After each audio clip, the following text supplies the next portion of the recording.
কালনা মহিষমর্দিনী উচ্চ বিদ্যালয়ের ফিজিক্সের শিক্ষক প্রসেনজিৎ সিংহ দুরারোগ্য ব্যাধি কোলন ক্যান্সারে 3 মাস ধরে আক্রান্ত। প্রসেনজিৎ বাবুর বাড়ি কালনার লালবাগান প্রফেসর কলোনিতে। বর্তমানে প্রসেনজিৎ সিংহ হায়দ্রাবাদের এআইজি হাসপাতালে ভর্তি আছেন। প্রসেনজিৎ বাবু শরীরের হঠাৎ করে একটি ইনফেকশন দেখা দেয়, যার ফলে তার অসুস্থতাও বেড়ে যায়। ইনফেকশনটাকে কমানোর জন্য প্রতিদিন একটি ইঞ্জেকশন তার শরীরে দিতে হচ্ছে। ইঞ্জেকশনটির দাম 21,000 টাকা। তার সঙ্গে প্রতিদিন লাগছে 3,000 টাকা বেড ভাড়া। প্রতিদিন 24,000 টাকা প্রসেনজিৎ বাবুকে হাসপাতাল কর্তৃপক্ষের হাতে তুলে দিতে হচ্ছে। হাসপাতালের ডাক্তার প্রসেনজিৎ বাবুকে জানান প্রতিদিন তার শরীরে এই ইঞ্জেকশনটি প্রয়োজন। ইঞ্জেকশনটা না দেওয়া হলে ইনফেকশনের মাত্রা আরও বেড়ে যেতে পারে। তাই প্রসেনজিৎ বাবুর পরিবার ক্যান্সার নামক মারণ রোগের চিকিৎসা করতে গিয়ে এখন এক প্রকার প্রায় সর্বশান্ত। জমি জায়গা যা ছিল সবই তড়িঘড়ি বিক্রি করে দিয়েছে। গয়নাগাটি যা ছিল সেই সব বিক্রি করে দেওয়া হয়ে গিয়েছে। প্রসেনজিৎ বাবু চিকিৎসার জন্য এখন একমাত্র সম্বল বসত বাড়িটুকু। পরিবার এক প্রকার প্রায় সর্বশান্ত হয়ে গেছে ক্যান্সার নামক মারণ রোগের চিকিৎসা করার জন্য। প্রসেনজিৎ বাবু পরিবারের একমাত্র রোজগেরে মানুষ। প্রসেনজিৎ বাবুর স্ত্রী বান্টি সিংহ জানান দুটো ছোট ছোট সন্তান রয়েছে তাঁর। পরিবারে রয়েছে মা, ভাই এবং বোন ও দিদি। পুরো সংসারটাই প্রসেনজিৎ বাবু চালাতেন। কিভাবে সংসার চলবে আর কিভাবেই বা প্রসেনজিৎ বাবুর চিকিৎসার জন্য প্রতিদিন 24,000 টাকা জোগাড় করবেন তা ভেবে উঠতে পারছেন না। প্রতি মাসে যা মায়না পাচ্ছেন তা সেকেন্ডের মধ্যেই খরচ হয়ে যাচ্ছে। ক্যান্সারের চিকিৎসা করতে যে পরিমাণ অর্থের প্রয়োজন তা জোগাড় করতে পারছেন না। কালনা মহিষমর্দিনী বজেজের প্রধান শিক্ষক বিশ্বেশ্বর ভট্টাচার্য বলেন, প্রসেনজিৎ বাবু দুরারোগ্য ব্যাধি ক্যান্সারে আক্রান্ত হয়েছে। স্কুল থেকে যতটা সম্ভব তাকে সাহায্য করা হয়েছে। তার চিকিৎসা চালানো এখন ব্যয়বহুল। তিনি সাধারণ মানুষের কাছে অনুরোধ করছেন যতটা সম্ভব প্রসেনজিৎ বাবুর পরিবারের পাশে সাহায্যের হাত বাড়িয়ে দিক। দেখুন, প্রসেনজিৎ আমাদের কলিগ। ও 2003 সালে কৃষ্ণনগরের একটা স্কুলে চাকরি প্রথম, কিন্তু 2013 সালে আমাদের বিদ্যালয়ে চলে আসে ট্রান্সফার নিয়ে এবং অনার্স স্কুলে ও ছিল। শিক্ষক হিসেবে ও ছাত্রদের কাছে খুবই প্রিয়। একটা সময় খুব ভালো ওর টিউশন পড়াতো, শেষ পর্যন্ত ওর টিউশন পড়ানোটা বন্ধ করেছিল শারীরিক কারণে। ওর আগে থেকে একটা কর্ন ডিজিজ ছিল, যেটা কোলনেরই একটা পার্ট। তার জন্য যেটা সমস্যা হলো, এই চিকিৎসার ক্ষেত্রে ওর কোনো মেডিক্লেমের সাহায্য পাচ্ছে না। যেহেতু কর্ন ডিজিজটা ছিল, তাই মেডিক্লেম থাকা সত্ত্বেও ও এই চিকিৎসার জন্য যে 15-16 লাখ টাকা বেশি খরচ হয়ে গেছে এবং আগামী দিনে আরও 10-15 লাখ টাকা খরচের ব্যাপার আছে, সেটা এখনও ও করে উঠতে পারছে না। ভীষণভাবেই ও অনেক অসুবিধার মধ্যে আছে এবং সেখানে ও হেলথ ক্লেম থেকে কোনো সাহায্য পাচ্ছে না। ওনার মিসেস আমাদের কাছে এসেছিলেন। আমরা ওকে তাড়াতাড়ি চিকিৎসার জন্য অনেক বলেছিলাম যে খুব দ্রুত চিকিৎসা করানোর দরকার, তুমি স্কুলে একটু অস্বস্তি ফিল করছো। তো যাই হোক, ওর চিকিৎসা করাতে গিয়ে ধরা পড়ে যে ও কোলন ক্যান্সারে আক্রান্ত এবং একবার অপারেশন হয়, তারপরে আবার 1 মাসের মধ্যে সেই জায়গাতে আবার দ্বিতীয়বার অপারেশন হয়। তার ফলে ওর চিকিৎসার অ্যামাউন্টটাও অনেক বেড়ে গেছে এবং এখন যে ইঞ্জেকশনগুলো নিলে ওর ইনফেকশনটা কমবে, তার ফলে কেমো দেওয়ার জায়গায় পৌঁছবে, সেটার জন্য খরচটা অনেক বেশি হয়ে যাচ্ছে। আমরা ওর মিসেস আমাদের কাছে আবেদন করেছিল, 1 লক্ষ টাকা চেয়েছিল, আমরা 1 লক্ষ টাকা ওনাকে দিয়েছি। এরপরে হয়তো আরও কিছু আমরা হেল্প করার চেষ্টা করব। যেটা বলার যে সেটা কিন্তু ওর পরিবারে ওকে দেখভাল করার মতো বোধহয় আর কেউ নেই, ওর উপরেই সবাই ডিপেন্ডেন্ট ছিল। সেক্ষেত্রে ওনার মিসেস একটা ফান্ড রেজিং ক্যাম্পেইন চেষ্টা করছেন এবং এটা অথেন্টিক জেনুইন কেস।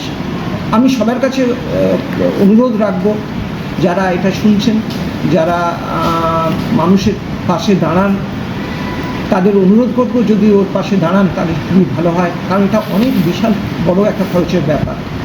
ওনার পিএফ থেকেও ও লোনের জন্য দরখাস্ত করেছে। আমরা চেষ্টা করছি যতটা সম্ভব তাড়াতাড়ি এটাকে করে দেওয়ার। আমরা এই স্যারের সঙ্গে কথা বলেছি, উনি এই কারণ দেখিয়ে খুব দ্রুততার সঙ্গে এটা চেষ্টা করছেন, কিন্তু সেটাও খুব বেশি নয় বা তার জন্য আরও বিশেষ প্রয়োজন।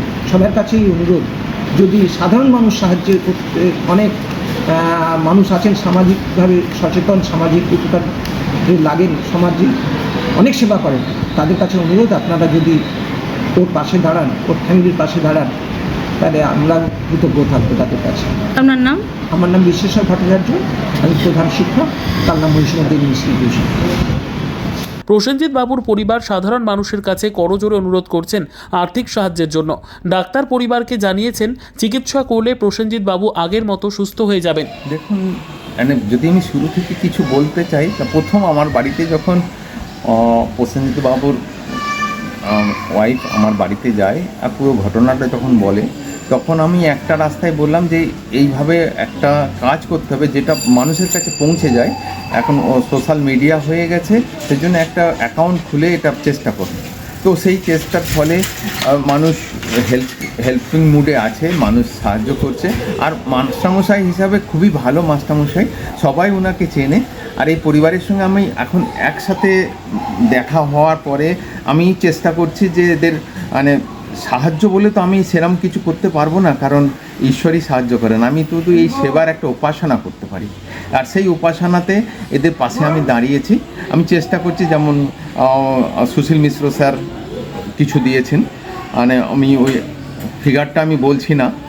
তারপরে আমাদের শ্রদ্ধেয় পল্টু বাগ, যিনি আমাদের এমএলএ, উনি কিছু দিয়েছেন। আরও বিভিন্ন মানুষ এই মানে সাহায্যের হাত বাড়িয়ে দিয়েছে। আমার আশা করছি, আশাবাদী যে উনি প্রসেনজিৎ বাবু অবশ্যই সুস্থ হয়ে ফিরে আসবেন, আবার মহিষমর্দিনী বয়েজে নিয়ম মতো ক্লাস করবেন, ছাত্রদের পড়াবেন। ওনার হাতে ভালো ভালো ছাত্র আছে, দিল্লিতে একজন থাকে, ওনারই ক্লাসমেট, আরও সব থাকে যারা এখনও মাস্টারমশাইয়ের জন্য হেল্প করছে। আপনার ছেলের কি হয়েছে এবং কতদিন ধরে উনি অসুস্থ আছেন? আমার ছেলের ক্যান্সার হয়েছে, আজ 3 মাস ধরে হায়দ্রাবাদে আছে। আমাদের জমি যেটুকু ইয়ে ছিল বা ছেলের পেনশনের ইয়ে, সে সকল সব তুলে আমরা ইয়ে করেছি। এখন মানে এখনও সে সম্পূর্ণ ভালো হয়নি, এখন আর আমরা চালাতে পারছি না।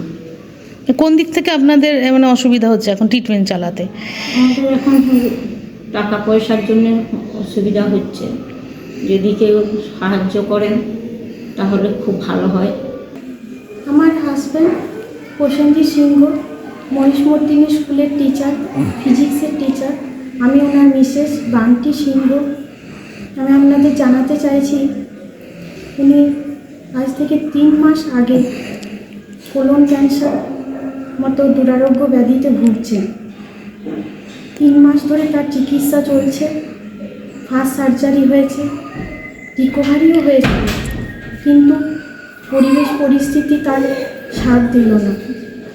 এই এমত অবস্থায় প্রসেনজিৎ সিংহের এখন বর্তমান পরিস্থিতি, উনি ইনফেকশনে ভুগছেন, এখনও কেমো নিয়ে উঠতে পারেনি। এমন কোথায় ট্রিটমেন্ট হচ্ছে এখন? ওনার বর্তমানে হায়দ্রাবাদের এআইজি হসপিটালে ট্রিটমেন্ট হচ্ছে। আচ্ছা, ইনফেকশনের কারণে আমরা ওখান থেকে ওনাকে সরিয়ে নিয়ে আসতে পারিনি। ইনফেকশন এতটাই বেশি ছিল, ডাক্তাররা আরও কিছু ডিসিশন নেওয়ার আগেই ওনার দ্বিতীয় সার্জারি করার জন্য আমাদেরকে বলেছিলেন। ফার্স্ট সার্জারিতে রিকভারি হওয়ার পরেও ইনফেকশন যেহেতু এতটাই বেশি ছিল, তার জন্য আবার সেকেন্ড সার্জারির প্রয়োজন হলো। এখন ওনার ক্ষেত্রে পার ডে প্রতিদিন 21,000 টাকার ইঞ্জেকশন ওনাকে দেওয়া হচ্ছে। ওই ইঞ্জেকশনটা কি এখনও 21,000 টাকা দামে যে ইঞ্জেকশনটা, সেটা কি এখন রোজই দিতে হচ্ছে? হ্যাঁ, এখনও রোজই দিতে হচ্ছে। ইনফেকশন কিছুটা কন্ট্রোলে আসছে, কিছুটা WBC ফ্ল্যাকচুয়েট করছে, তার জন্য ইঞ্জেকশনটা চালিয়ে যেতে হচ্ছে। সেজন্য ইঞ্জেকশনটা রোজই লাগছে। দ্বিতীয় সার্জারির পর মলদারের যে নলের পোর্শনটা আছে, সেই পোর্শনটা বাইপাস করে দিয়ে একটা স্টোমা ব্যাগ তার লাগিয়ে দেওয়া হয়েছে। ওটা টেম্পোরারিলি করেছে। কিছুদিন পরে যখন আমার হাজব্যান্ড হয়তো 1-2 বছর পর আশা করি সুস্থ হয়ে যাবে, জানি না ঈশ্বরের কী ইচ্ছে, তো তারপরে ওনারা আবার ওটা বাইপাসটা আবার ঠিক করে দেবেন, আবার স্বাভাবিক জীবনযাপন উনি করতে পারবেন। এখন কি অসুবিধার মধ্যে আপনাদের পরিবার পড়েছে? এখন আমরা প্রচণ্ড আর্থিক সংকটের মধ্যে দিয়ে আমরা যাচ্ছি। প্রতিদিন 21,000 করে ইঞ্জেকশন, 3,000 করে বেড ভাড়া, তারপর ডাক্তারের ভিজিট 1,000 টাকা, হয়তো প্রতিদিন 25,000 টাকা করে আমাদের যে মানে খরচ হচ্ছে। কিন্তু এমত অবস্থায় মানে আমরা একটা মিডিল ক্লাস ফ্যামিলি থেকে, আমার হাজব্যান্ড সামান্য স্কুল টিচার, সকল মানুষকে দেখাশোনা করে। আমাদের একটি ইনকামের একজনই সোর্স। পরিবারে কে কে আছে? পরিবারে আমার এখন অন্ততপক্ষে 2টি ননদ, আমার দেওর, আমার মা, আমার ননদের মেয়ে, আমার 2টো বাচ্চা, আমি। সবই আপনার হাজবেন্ডেরই হ্যাঁ, দায়িত্ব? সব কিছুর আমার হাজবেন্ডের উপরই নির্ভর সবাই। আচ্ছা, এই যে এত একটা খরচা ট্রিটমেন্ট করার জন্য, এই করতে গিয়ে আপনাদের মানে কি কি জিনিস আপনাদের এখনো পর্যন্ত বিক্রি করতে হলো?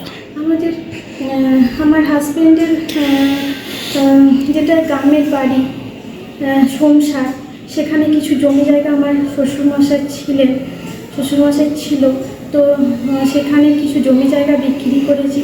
আমার শাশুড়ি মা আমার যে সমস্ত গয়না ছিল সেগুলো বিক্রি করেছি। আমার হাজবেন্ডের যেখান থেকে যা লোন পেয়েছি আমি সবটুকু ওনাকে তুলে দিয়েছি, যাতে আমার হাজবেন্ড সুস্থ হয়ে ফিরে আসে। তো এখন এমন অবস্থায় আমাদের হাত এতটাই খালি হয়ে গেছে মানে তবুও আমরা চাইছি যে মানুষ, যেহেতু উনি ট্রিটমেন্টে সাড়া দিচ্ছেন, তো আমরা চাইছি যাতে আমার হাজবেন্ড সুস্থ হয়ে ফিরে আসে। তার জন্যই আমরা সকলের কাছে অনুরোধ জানাচ্ছি যে যারা যেখান থেকে যতটুকু পারবেন তাদের সাধ্যমতো আমাদেরকে সাহায্য করার চেষ্টা করুন। রীতা ভট্টাচার্যর রিপোর্ট, সুন্দর বাংলা নিউজ।